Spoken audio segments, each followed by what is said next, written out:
एक गरीब विधवा माँ थी। उसकी गोद में 5 वर्ष का एक बालक था। वह किसी प्रकार कुटौनी पिशौनी करके अपने मुसीबत के दिन काट रही थी। पेट काट कर किसी तरह उसने अपने इकलौते बेटे को पाला और पढ़ाया लिखाया।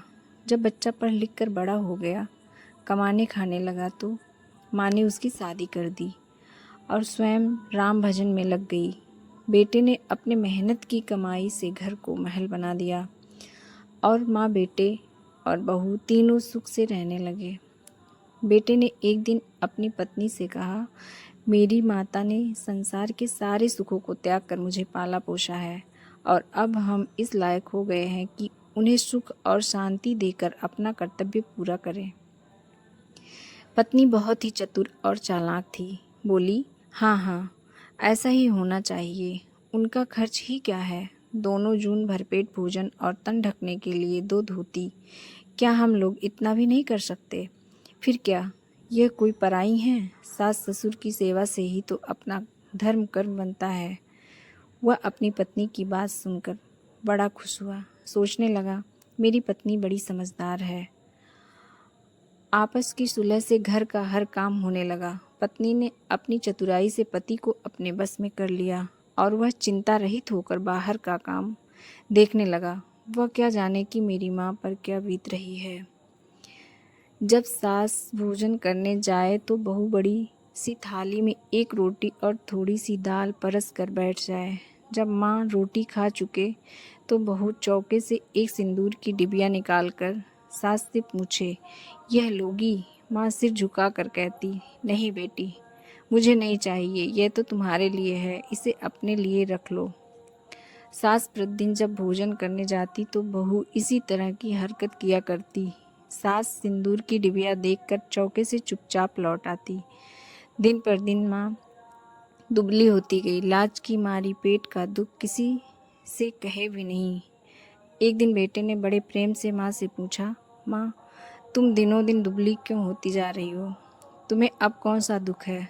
बेटे के बार बार पूछने पर माँ ने रोने लगी और कहा, बेटा, कहते हुए लाज आती है। तुमको आंख भर देख लेती हूँ, सारा दुख भूल जाती हूँ। अब जीवन के थोड़े दिन बचे हैं, वह भी किसी प्रकार कट जाएंगे। बेटा माँ की बात सुनकर बड़े सोच में पड़ गया कि आखिर क्या बात है जिसे माँ को बताने में लाज आती है। वह माँ के पैर पकड़कर कहने लगा, माँ, मुझसे कैसी लाज? मैं कोई गैर तो नहीं हूँ जो लाज करती हो। मुझसे ज़रूर बताओ, नहीं तो मैं खाना पीना छोड़ दूँगा। माँ बड़े धर्म संकट में पड़ी। धीरे से बोली, बेटा, मुझे पेट का दुख है।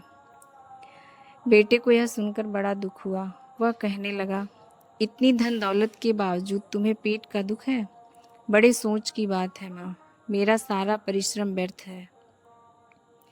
बेटे ने अपनी पत्नी से पूछा, माँ को पेट का दुख है, यह कैसी बात है? मेरी समझ में नहीं आता।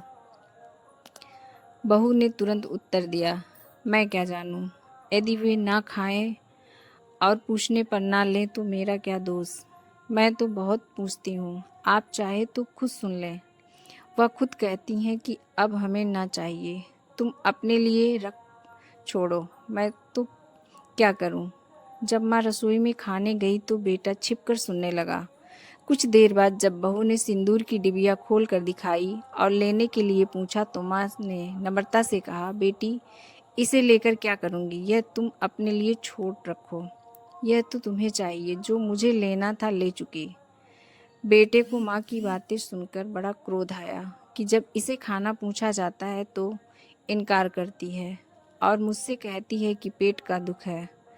बेटे ने माँ को एकांत में पाकर पूछा, क्यों माँ, एक ओर तो तुम कहती हो कि पेट का दुख है और दूसरी ओर बहू के पूछने पर खाना भी नहीं खाती, लेती हो और दुनिया भर की बातें करती हो कि हमें ना चाहिए। अब मैं लेकर क्या करूँगी? अपने लिए रख छोड़ो। या 2 रंगी बातें कैसी? तुम्हें भगवान के घर जाना है, आखिर झूठ क्यों बोलती हो? माँ ने कहा, मेरे लाल, तुमसे झूठ बोलकर मैं भगवान के घर भी ना रह पाऊँगी। मैं झूठ नहीं बोलती, तुम अपनी माँ को झूठी ना समझो। यदि मैं तुमसे झूठ बोलूँगी तो स्वर्ग में बैठे तुम्हारे पिता क्या कहेंगे? तुम्हारी बहू मुझे एक रोटी और थोड़ी सी दाल देकर फिर क्या देती है, तुम चौके में आकर स्वयं देख लो। जब माँ चौके में खाने लगी तो बहू ने एक रोटी और थोड़ी सी दाल देकर सास को फिर वही सिंदूर की डिबिया दिखाई। माँ ने फिर वही उत्तर दिया। बेटा तुरंत चौके में घुस गया।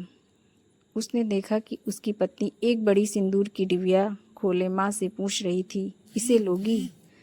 बेटा अपनी पत्नी का यह चरित्र देखकर क्रोध में बोला, अरे दुष्टा, तू इतनी नीच है, मैं नहीं जानता था। तू हट जा मेरी आंखों के सामने से, मैं आज से तेरा मुंह नहीं देखना चाहता। वह बहू को घर से निकालने लगा, पर माँ ने उसे समझा बुझा कर शांत किया। बहू ने भी सास के चरण पकड़कर क्षमा मांगी। फिर तीनों सुख से रहने लगे।